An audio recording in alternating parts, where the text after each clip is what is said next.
नमस्कार दोस्तों, स्वागत है आप सबका भद्र आईएएस अकेडमी में। आज का डेट है 23 नवंबर 2023 एंड करंट अफेयर्स के न्यूज़ एनालिसिस के डिस्कशन में मैं शुभदीप आप सभी का स्वागत करता हूं। दोस्तों, सबसे पहले हम लोग आसाम ट्रिब्यून का ये एडिटोरियल सेक्शंस का ये आर्टिकल डिस्कस करेंगे। यहाँ पर दीपोर बिल में जो रिसेंटली एक फेस्टिवल ऑर्गेनाइज किया गया है, that is the rising sun water festival. उसका थीम था रीविजिटिंग सराय घाट। ये ऐसा पहला ऐसा फेस्टिवल है जो क्या ऑर्गेनाइज़ किया गया था असम के दीपोर बिल में, और दीपोर बिल में ऑर्गेनाइज भी किया गया है। तो इससे इसके काफ़ी ज़्यादा क्रिटिसिज्म्स देखने को हमको मिल रहा है इस फेस्टिवल ऑर्गेनाइजेशन का। क्यों? क्योंकि देखो, दीपोर बिल जो है ना, एक ऐसा रीजन है जो क्या रामसर वेटलैंड साइट है, और रामसर वेटलैंड साइट में अगर आप ऐसे फेस्टिवल्स कुछ अगर ऑर्गेनाइज करते हो जिससे उसकी इकोलॉजी को नुकसान पहुँचे, तो ये कोई अच्छा चीज़ तो नहीं है ना। आप कभी भी अगर कुछ भी फेस्टिवल करोगे तो you need to make sure that वहाँ पे कुछ प्रॉब्लम ना हो। यहाँ पे प्रॉब्लम्स क्या है दैट अब क्या होता है, या इस बिल की जो अभी धीरे धीरे क्या होता है, वाटर का लेवल को बढ़ाया गया था। पता है क्यों बढ़ाया गया था? क्योंकि यहाँ पे देखो, ये जो स्टीमर्स, ये जो शिप्स चल रही है ना, जिससे वाटर का लेवल बढ़ा रहा है, तो yes they can easily navigate here, ठीक है। बट आप समझो करो, वाटर लेवल, एक बील मतलब क्या होता है, काइंड ऑफ लेक ही तो होता है। ये वेटलैंड्स क्या होता है, ये लेक्स होता है जिसके डेप्थ जो है ना वो 6 मीटर के बीच में ही रहना चाहिए, एवरेज डेप्थ। आप इस डेप्थ को आप बढ़ा दे रहे हो और भी ज़्यादा कर दे रहे हो। इससे नुकसान क्या हो रहा था ना, दैट बहुत सारे जो माइग्रेटरी बर्ड्स हैं वो नहीं आ पा रहे थे। क्योंकि माइग्रेटरी बर्ड्स अगर देखो इस रीजन में आएंगे तो वो आराम से अपना फूड खा सकते हैं। बट अगर माइग्रेटरी बर्ड अभी आएंगे तो अभी तो इस वाले पोजीशन में आएंगे माइग्रेटरी बर्ड, क्या इतना बड़ा हो, क्या उनका बीक रहेगा दैट वो नीचे से फूड को ले पाए? नहीं, राइट। इसीलिए यहाँ पे बोला गया दैट वाटर जो लेवल ड्रास्टिकली राइज किया गया, इससे बहुत, इसके कारण जो बहुत सारे विंटर माइग्रेटरी बर्ड्स हैं वो यहाँ पे उन्होंने आना बंद कर दिया।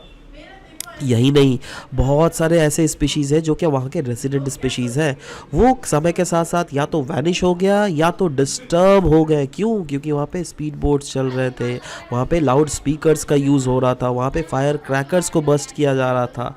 इसी के कारण हम लोगों ने देखने को मिलता है दैट इवेंचुअली वहाँ पे बहुत सारे ऐसे रेजिडेंट स्पीशीज़ हैं, they have vanished from there. In fact Deepor Beel अगर देख लीजिएगा, एक परमानेंट फ्रेश वाटर लेक है और it is also the bird sanctuary जो कि हम लोग बोलते हैं। नाउ ये एक रिवराइन वेटलैंड है। क्यों? क्योंकि it is lying in the former channel of Brahmaputra river. जी हाँ, ये एक रिवराइन वेटलैंड है, और ये अगर देख लीजिए, अगर ये अगर ब्रह्मपुत्र रिवर हुआ ना, इसके सदर्न बैंक पे हमको देखने को मिलता है, राइट। और असम का एकमात्र और रामसार साइट है जिसको 2002 में इसको डेजिग्नेट किया गया था as a Ramsar site. In fact 2021 में ministry of environment, that is environment ministry ने इसको as an eco sensitive zone भी घोषित किया था। तो ये कुछ इन्फॉर्मेशंस है दीपोर बिल के बारे में, और क्या चीज़ अभी रीसेंट डेवलपमेंट है जो कि हम लोगों ने दीपोर बिल के रिलेटेड देखा, राइट। नेक्स्ट, द हिंदू का एक बहुत इंपॉर्टेंट आर्टिकल है। यहाँ पे बात की जा रही है रोड एक्सीडेंट्स के बारे में, road accidents in India. Now बोला जा रहा है इंडिया जो है significant road safety challenges face कर रहा है, क्योंकि ये एस्टिमेट किया जाता है दैट रफली around 3 lakh road related death जो है एनुअली वो इंडिया में हो रहा है, जिसके कारण इकोनॉमिक कॉस्ट जो है रफली 5% से 7% ऑफ नेशनल जीडीपी का नुकसान हो रहा है। इनफैक्ट बोला जा रहा है दैट 2022 में अबाउट 12% इंक्रीज हुआ है in the accidents compare to 2021, और ये रिपोर्ट मैं नहीं दे रहा हूँ, ministry of road transport and highways दे रही है। इनफैक्ट सबसे ज़्यादा नंबर ऑफ केसेस जो इंसिडेंट्स हुए वो तमिलनाडु में रिपोर्ट कर गया, और मेन रीज़न पता है क्या है? वो है स्पीडिंग। दैट इज़, लोगों को अगर बोला जाता है 80 किलोमीटर या फिर 60 किलोमीटर के भीतर में गाड़ी चलाइए, बट वो लोग स्पीड करके 100 किलोमीटर से ऊपर। तो that is why that it has dangerous और केयरलेस ड्राइविंग के कारण रफली मेजर डेथ्स हमें देखने को मिल रहा है। इनफैक्ट वर्ल्ड हेल्थ ऑर्गेनाइजेशन का भी अगर एस्टिमेट देख लीजिएगा, उसने भी बोला है दैट रफली 3 लाख पीपल जो है die on Indian roads each and every year. In fact ये फिगर बतलाता है that India has highest number of total person जो क्या किल्ड होता है ड्यू टू रोड एक्सीडेंट। उसके बाद होता है चाइना में, उसके बाद होता है यूएसए में, राइट। ये फिगर ज़रूर से याद रखिएगा। तो सो प्राइमरी रीजंस क्या है बिहाइंड दीज रोड एक्सीडेंट्स जो कि इंडिया में हो रहा है? वो एक तो पहला रीज़न है over speeding, that is speeding बहुत ज़्यादा होता है, that is over 72% of all accidents अगर देख लीजिएगा, है ना, वो ओवर स्पीडिंग के कारण हो रहा है। ड्रंक एंड ड्राइविंग, लोग दारू पी कर गाड़ी चलाते हैं, 2% ऑफ रोड एक्सीडेंट्स तो इस ड्रंक ड्राइविंग के केस के कारण होता है। डिस्ट्रैक्टेड ड्राइविंग, बोला जा रहा है दैट जो ड्राइविंग किया जाता है ना, मोबाइल फ़ोन्स का यूजेजेस, या फिर खा रहे हैं तभी ड्राइव कर रहे हैं, या फिर कोई दूसरे एक्टिविटीज़ में इंगेज है उसके उस साथ ही साथ ड्राइव भी कर रहे हो, तो क्या ऐसा पॉसिबल है? आपका माइंड है ना, माइंड एक ही चीज़ देख सकता है, और जब ड्राइविंग ही करते हो, कोई अगर टू व्हीलर या फिर फोर व्हीलर ही ड्राइव करता है, तो you need to keep concentration on various aspects, right? Road design अगर देख लीजिएगा, पॉट होल्स है ना बहुत सारे होते हैं, पुअरली मार्क्ड लेन्स होते हैं, इनएडिक्वेट रोड साइंस होते हैं, जिस सफिशिएंट लाइटिंग नहीं होता है, तो ये सब कुछ प्रॉब्लम्स है जिसके कारण अल्टीमेटली हमें रोड एक्सीडेंट्स देखने को मिलता है। वेदर कंडीशंस एक बहुत प्रॉब्लमेटिक सिचुएशन है, दैट इज़ फॉग काफ़ी ज़्यादा डेंस रहता है, एक्सेसिव रेनफॉल होने के कारण, स्ट्रॉन्ग विंड्स होने के कारण जो है काफ़ी ज़्यादा चैलेंजिंग वेदर हमें को प्रेजेंट करता हुआ हमको दिखता है। यही नहीं, मैकेनिकल फेलियर्स भी बहुत समय क्या होता है, व्हीकल ही ब्रेक डाउन हो गया या फिर व्हीकल का माल फंक्शन हो गया, राइट? तो अगर सोचो माल फंक्शन मतलब समझ रहे हैं, जैसे अगर आप गाड़ी चला रहे हो, आपका ब्रेक फेल हो गया, तो क्या हुआ, वो व्हीकल माल फंक्शन हुआ ना, राइट? उसके कारण भी बहुत समय एक्सीडेंट्स होता हुआ, जब कभी कभी तो ट्रैफिक रूल को मैं मान ही नहीं रहा हूँ, उसके कारण होता है। बहुत समय देखा गया सीट बेल्ट नहीं लगाया हुआ है या फिर हेलमेट नहीं लगाया हुआ है। इनफैक्ट बोला जा रहा है दैट जितने भी एक्सीडेंट्स होते हैं ना, 83% तो इसलिए होते हैं क्योंकि या तो वो लोग सीट बेल्ट या फिर हेलमेट नहीं लगाया हुआ है। ओवरलोडिंग भी एक प्रॉब्लम है। अगर सोचो एक बस का कैपेसिटी है 80 पैसेंजर्स को लेने का, और उस बस ने अगर सोचो 190 पैसेंजर्स को लिया हुआ है, is it possible for it to run in national highways smoothly? No, right? तो इस टाइप के कंडीशंस में भी रोड एक्सीडेंट्स होता है। अवेयरनेस बहुत ज़्यादा कम है, राइट? सीट बेल्ट्स के रिलेटेड, है ना? बहुत सारे तो ऐसे स्टेट्स हैं जो कि अभी भी इस टाइप के कुछ भी प्रॉपर स्ट्रिंजेंट एक्शंस नहीं लेते, और वहाँ पर अभी भी लोग बिना हेलमेट के ड्राइव करते हैं from one region to another region. तो सवाल होता है, क्या रोड एक्सीडेंट्स को जागरूक बनाने के लिए क्या कुछ भी ग्लोबल इनिशिएटिव्स हम लोग के द्वारा लिया जा रहा है? अगर लिया जा रहा है तो वो क्या क्या है? जी हाँ, सबसे पहला जो है इनिशिएटिव वो है Brasilia declaration on road safety 2050। Now ये जो है, ऑफ कोर्स ये इसका मेन एम यही है दैट कैसे अचीव किया जा सके सस्टेनेबल डेवलपमेंट गोल 6 को, ठीक है? नेक्स्ट आप अगर देख लीजिएगा, decade of actions for road safety 2021-2030, एक यूनाइटेड नेशंस का इनिशिएटिव है जो कि अडॉप्ट करता है एक रेजोल्यूशन जिससे प्रिवेंट किया जाए at least 50% of the road traffic death, accident and injuries by the year 2030, है ना?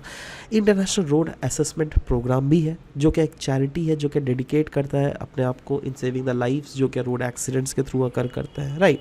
इनफैक्ट इंडिया स्पेसिफिक इनिशिएटिव्स भी बहुत सारे हैं, जैसे मोटर व्हीकल अमेंडमेंट एक्ट 2019 है जिसमें पेनल्टीज़ को बढ़ा दिया गया है अगर आप कोई भी ट्रैफिक वायलेशंस करें तो, राइट?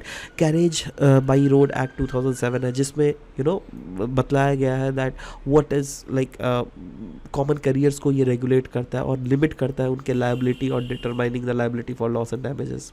यही नहीं, control of national highways land and traffic act of 2000 वो प्रोवाइड करता है control over land with in the national highways, है ना, और other aspects. National highway authority act का भी इस्टेब्लिशमेंट, ये तो खैर आपको पता ही, NHAI का इस्टेब्लिशमेंट किया गया। तो ये सब भी क्या करती है, अल्टीमेटली इन सेक्टर्स को रेगुलेट ही करती है, राइट? नेक्स्ट ऑक्सफैम रिपोर्ट बहुत ज़्यादा इंपॉर्टेंट रिपोर्ट है क्लाइमेट के रिलेटेड। क्लाइमेट के रिलेटेड कोई भी एस्पेक्ट बहुत ज़्यादा इंपॉर्टेंट होता है। There are an number of news that usually come with respect to climate, so you should know about them, right? Now बोला गया है as per the recent release Oxfam report जिसका नाम क्या है, climate equality a planet for 99%।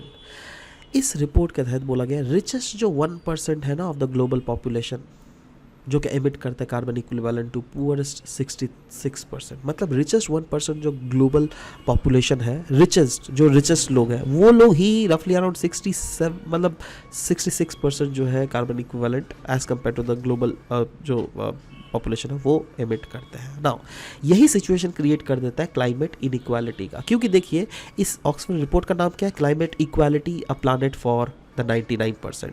तो climate equality ये topic है, राइट? बट क्लाइमेट इनइक्वालिटी क्या होता है? इनइक्वालिटी क्लाइमेट का मतलब हुआ दैट रिच पर्सन तो आराम से क्लाइमेट को ऐसे ही पूरा यूज़ कर रहे हैं, जिससे कि पुअर जो पर्सन है ना उनके लिए जीना जो है इस इन्वायरमेंट में काफ़ी ज़्यादा वल्नरेबल एंड मार्जिनलाइज हो गया है। मतलब ये काम ये करते हैं बट उनका इफेक्ट किनको सहना पड़ता है, इनको, राइट? तो वही बोला है, ये इनकम्पास करता है disparities in exposure to climate related risk. ये एसेस करता है रिसोर्सेज जिससे अडेप्ट हम लोग कर सके और साथ ही साथ जिससे ग्रीन हाउस गैसेस का एमिशंस जो है उसको ऑप्टिमाइज किया जा सके।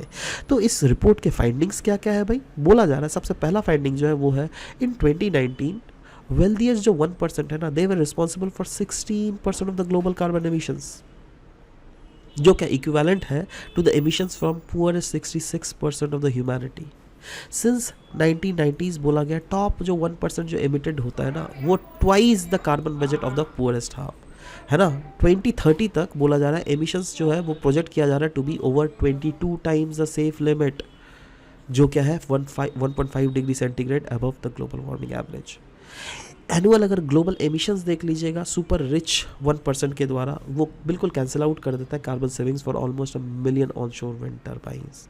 मतलब विंड टर्बाइंस बनाने का फ़ायदा ही क्या हुआ जब टॉप 1% सुपर रिच जो है इतना ज़्यादा एमिशन कर रहा है। तो these are the findings of the report which are very much cautious. Of course we should take care of it. And या बहुत सारे इम्पैक्ट्स है ऑफ कार्बन इनइक्वालिटी। वो क्या है? Economic disparities. जैसे मैंने पहले ही बोला था टॉप 1% जो है उन्होंने बर्न किया है through twice as much as the carbon budget जो कि poorest half of the humanity combinely emit करती है। हीट रिलेटेड डेथ्स भी होते हैं, बोला जाता है रफली अराउंड 1.3 मिलियन डेथ इसके कारण होता है।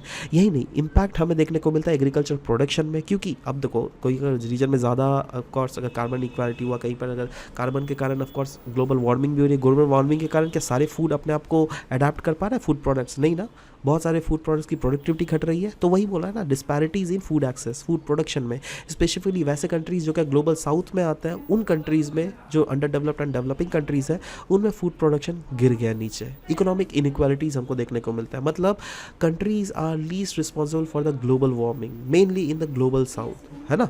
मतलब देखो वही ना, ग्लोबल साउथ के कंट्रीज़ जो है they are least responsible, but consequences अगर देख लीजिएगा क्लाइमेट चेंज के इन्हीं को ज़्यादा सहना पड़ रहा है ना। तो यही बोला गया जेंडर डिस्पैरिटीज़, बोला गया डिस्प्रोपोर्शनेटली इसके कारण वुमेन इम्पैक्ट हो रहा है। यही नहीं, लिविंग कंडीशन भी इम्पैक्ट हो रहा है, क्योंकि वेल्दियर इंडिविजुअल जो है वो तो अपने आप को क्लाइमेट चेंज से कहीं ना कहीं इंसुलेट कर दे रहा है। But what about the slum people, what about the गरीब people, what about the under people living in underdeveloped and developing countries, उनको मेनली इनका मार सहना पड़ रहा है, राइट। और इसका अगर लार्जर एंगल में देखिएगा, यस फूड इनसिक्योरिटी फैल रहा है, जिसके कारण हंगर, जिसके कारण मेल न्यूट्रिशन हमको फैलते हुए देख रहा है। क्योंकि ऑफ कोर्स फूड प्रोडक्शन कम हो रहा है, मतलब फूड का डिमांड तो ज़्यादा हो रहा है, लोग मर रहे हैं, बट फूड प्रोडक्शन कम है। इसका मतलब क्या?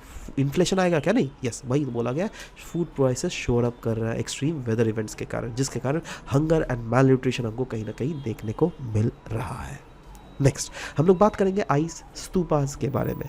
आइस स्तूपास क्यों न्यूज़ में था? क्योंकि लद्दाख जो है ये फेस कर रहा है वाटर क्राइसिस, फ्लैश फ्लडिंग, जिसके कारण कहीं ना कहीं हम लोग को देखने को मिल रहा है that ice stupa is there very much in news. Ice stupa ये जो है यहाँ के इंजीनियर है सोनम वांगचुक, इनके द्वारा एक डिवाइस किया हुआ एक लॉजिक है, जहाँ पे क्या होता है ना, देखो ये चारों तरफ देख रहा है, ये लद्दाख रीजन अगर देखो वो क्या है, कोल्ड डेजर्ट। अब कोल्ड डेजर्ट में क्या है, पाइप से जो है ना रात भर क्या करता है, पानी को एज ए फाउंटेन गिराया जाता है, और इतना कोल्ड होता है, इतना कोल्ड हो जाता है दैट वो बर्फ़ बन जाता है। मतलब ये जो है आइस स्तूपा बन जाता है। And it is a very good source of tourism also in Ladakh. ये बिल्कुल रिजेंबल करता है बुद्धा के स्तूपास को, और ये प्रोवाइड करता है water supply in the lean seasons या फिर spring seasons, right. Next international tropical timber organization ITTO recently 59th international tropical timber council को कंडक्ट किया गया था, है ना। और ये फोकस कर रहा है on sustainable tropical forest management. Now timber होता क्या है? टिम्बर वुड है जिसको प्रोसेस और प्रिपेयर किया जाता है for use for various application, construction के लिए भी, फर्नीचर बनाने के लिए, इंडस्ट्रीज़ के लिए and different other purposes, right. इसको ऑब्टेन किया जाता है फ्रॉम ट्रीज एंड ये प्राइमरीली रॉ मटेरियल होता है of the wooden industry. ITTO अगर देख लीजिएगा इंटरनेशनल ट्रॉपिकल टिम्बर ऑर्गेनाइजेशन, इसको फॉर्म किया गया था 1986 में। इसका हेडक्वार्टर है योकोहामा जापान, और ये एक इंटर गवर्नमेंटल ऑर्गेनाइजेशन है जो क्या प्रमोट करती क्या है, conservation of tropical forest resources और उनके सस्टेनेबल मैनेजमेंट, उनके सस्टेनेबल यूज़ और ट्रेड को भी इंश्योर करती है। यही नहीं, इंटरनेशनल ट्रॉपिकल टिम्बर काउंसिल जो है ये गवर्नमेंटल बॉडी है of the inter tropical timber organisation, और India has been the founding member of this organisation. So just remember about this organisation as well, they might ask you about this thing as well, right. So anyways guys, this was all about the discussion that we had for this very session. मिलते हैं आप सबके साथ next session में। Till then bye bye, take care and thank you for listening to the whole video. Thank you very much.